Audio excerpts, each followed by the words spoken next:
The winter swell had a long breath to it, slow, heavy, certain. You learn that kind of breath when you live your life on a hull.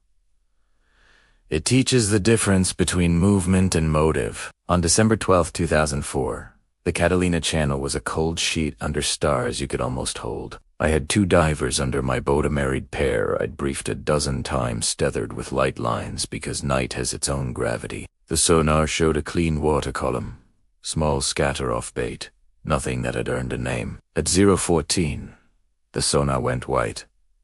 Not noise, not bloom you can tune out. White, like someone had told the screen to forget the ocean and remember a wall. I reached for the gain, rolled it down, rolled it up, no return. Then the set did a stranger thing. It went silent. Not off silent, no ping, no sweep. As if the sea had stopped being a surface you could question. 2 cones of light from below paddled gently under the hull, exactly where they should be. The divers' breathing on the combs was steady, paired, practiced. The boat sat nice on the swell. The cold current came like a cathedral draft through the scupper. Bioluminescence popped in faint greens along the chine, and then, as if a hand had drawn with a ring in the dark, an unbroken circle of pale glow formed around the boat. My skin didn't like it. Depth check, I said into the talkback. 2 clicks for fine came back. 1 from H. I noted it. I'm a logbook man. You don't remember nights, you remember pages. Then the sea moved aside. A domed shape rose beside the boat, except I cannot write rose in good conscience. It appeared in a way my eyes want to call rising, but without water breaking. No splash, no spray, no wick of white around an edge. The surface did not tear. It separated, the way a membrane separates, clean and resentful. The sea made space for a shadow more than a thing. The bioluminescent ring brightened along an invisible perimeter, as if drawing the negative of a dome my hands could not wet. On the stern monitor, the compass card did a single spin knot. Frantic, not sloppy. 1 full circle and then settled exactly where it had been. The VHF on channel 16 clicked once and turned into breathing 2 counts in 3, out, a metronome's version of mercy. The air tasted like a coin in the lungs. I wrote the sentence before I knew what I had. It surfaced without water. The diver's lines went slack. You know slack when you've a-holed fish, when you've holed men, when you've holed lies up from the bottom. Slack is an absence of conversation. I gave 2 short tug signal to check in. I got 1 tug back from no one. Both lantern cones under the hull tilted together and stopped, like eyes deciding what to read. I called their names. The combs crackled and then learned silence. The VHF continued to breathe for 7 seconds, and then, like a tide that had been faking it, stopped. In the thin wash along my beam, 2 masks came up. Faceplates first turned themselves upright, as if placed, and floated toward the ladder side by side. Their straps trailed behind like things that had forgotten the heads they were hired for. I reached for the lines and hauled. For 1 second, then 2, there was no weight at all. A 0 that made my elbows feel like lies. Then tension as if the lines had remembered physics, but no human at the end.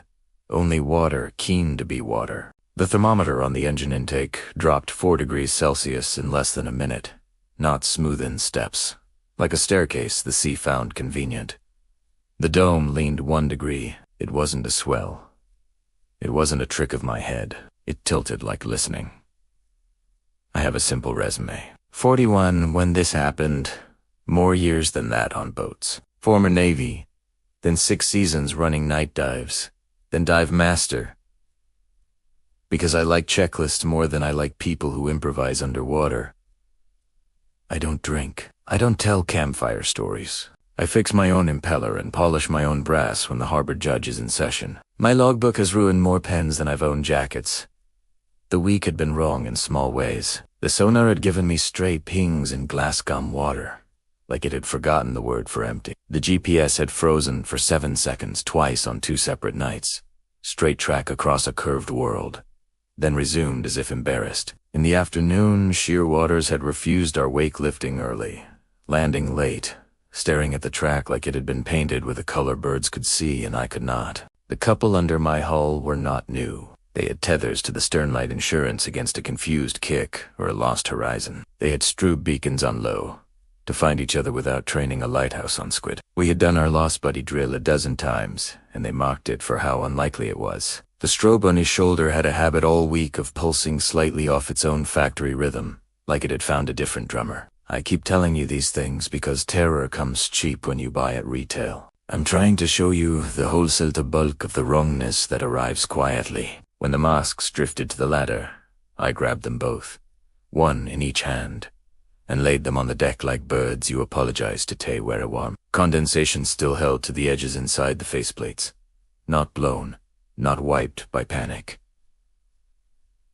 That fact lives in me like a nail. Surface, now, I said into the comms, using the procedure voice we all use when we're afraid our real voice will spend us. The talkback gave me nothing.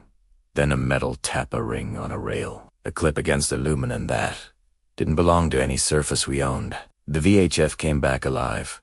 Breath in, breath out, then a soft carrier like someone's throat showing you it knows what a sound would be if it could afford it. The bioluminescent ring around the boat brightened again along the edge of the shadow. Where the dome met the sea, the water looked like glass stood up and told the wind to take the night off. No ripple crossed it. The swell bent around that absence like a river around a rock that refuses to get wet. I took a photo, because men who love checklists still sin. The compact digital camera of that exact cursed year burned Me Too washed frames with nothing but a crescent of light where the bioluminescence had traced the absence. The EXIF on the third gave me 014 twice. I wrote 014 duplicated in the log. I don't know what else to do when the world does math in your house. The dome gave me another tilt. I heard my own breathing reach for its rhythm and match. I stopped myself. I don't lay my lungs down for strangers. On me, I said into the come's last resort. Close-up ritual. My own voice came back with a half-beat delay, and I wanted to break the radio with a hammer and never own a hammer again. The lines from the stern went looser still, like a rope being fed back from a hand that intended to let go without telling you who owned it. I hold again. No weight, no drag. Then water that had learned gravity last. At the bow, the compass flirted with a spin and thought better of it. I threw a marker buoy. Small sins forgiveness in, to the water 3 feet off the dome. The buoy. Dinnabob. It hesitated mid-color, floating wrong for a heartbeat, then recovered. Then drifted out and around an edge I could not see and could not touch. The dome made a very small course correction. A tilt like a head turns toward a whisper. The VHF took one slow breath and let it go as if proud of me for watching. Then the dome was less. I cannot write when down because the water did not admit to wet. The shadow thinned. The bioluminescent edge dimmed. Not like light dying, but like a switch turned to politely to be human. The flat glass of the surface resumed its contract with wind.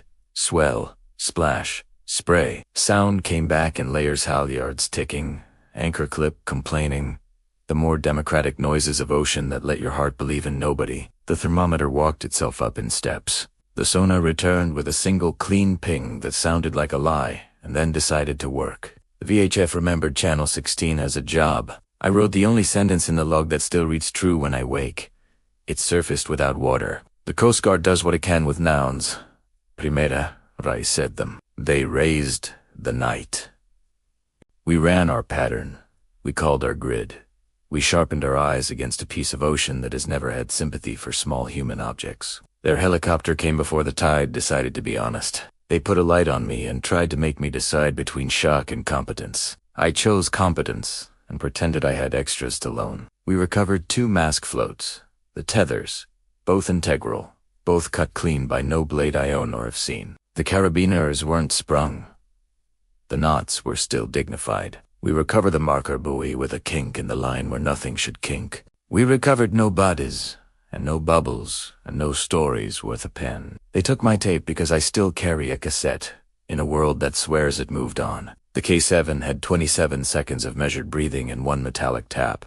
The sound a ring makes when you want it to listen. They gave it back because evidence has a way of refusing to work when you need it to. We pulled my data logger for water temp. It showed the 4-degree drop-in steps, each plateau about 20 seconds, like a staircase down into a house.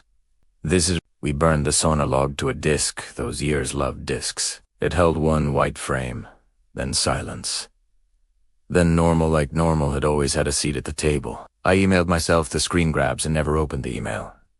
It's still there. It always will be. 3 nights after, the harbor at midnight did a new trick. My compass on the dock knocked the boat. Knock Power did a half-turn when I walked past, and then apologized by settling. The fish that usually decorate the pilings learned to leave a gap around my slip. The shape of a boat I didn't own, at 014 for 7 seconds, every Monday for 5 weeks. My cell displayed line open with no number and no tone to handheld equivalent to breathing. On the 6th Monday, it didn't. That absence is how the ocean tells you. It did what it came to do. The divers' families wanted a story. I offered procedure. I offered the log. I offered it surfaced without water and watched it make enemies out of adjectives. The ocean already knows how to be the villain. It doesn't need help. But this was an ocean. This was something that could teach the surface to be a door that doesn't get wet. Sometimes at night, at my mooring, the bioluminescence wakes without cause, walks a ring around the hull, and stops where I wrote the date inside the cover of my logbook. Sometimes Channel 16 gives me one slow breath and thinks better of it. Sometimes my compass remembers how to blush. If you force me to choose a noun for what I saw, you already know which one I won't pick. Call it a domed craft. If nouns cheer you up, call it absence with discipline if you want my respect. Call it nothing if you want to sleep. I don't care what you call it, so long as you write down what it did. It surfaced without water. It made lines go slack without cutting them. It taught the VHF to breathe for 7 seconds.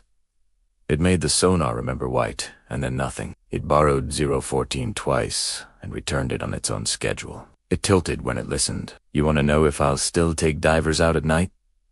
Of course I will. This channel is a corridor the world uses to move its secrets. My job is to make sure people return from rooms water keeps at the bottom. I can do that and still admit something leaned near my hull and made choices with surface tension. I don't understand. If you have seen something rise without water, if your sonar has written white and then silence, if your thermometer has descended in steps, if your lines went froze for no one and your masks came back alone, leave me one word so I know this channel doesn't only belong to my grief. Surfaced. No positions. No numbers. No coordinates that would turn another family into a math problem. Just surfaced. I read them at 014, with my hand on the rail and my eyes on the black water that taught me to stop assuming wet. When the swell breathes under me now, I hear the count in it. Into, out-re. I make my lungs foolish and freighted, and match it for a breath, before I remember what I promised to forget. I keep the camera in a drawer. I keep the logbook open. I keep the phrase where it can't rot. It surfaced without water. That's enough boat for me to pilot through the night.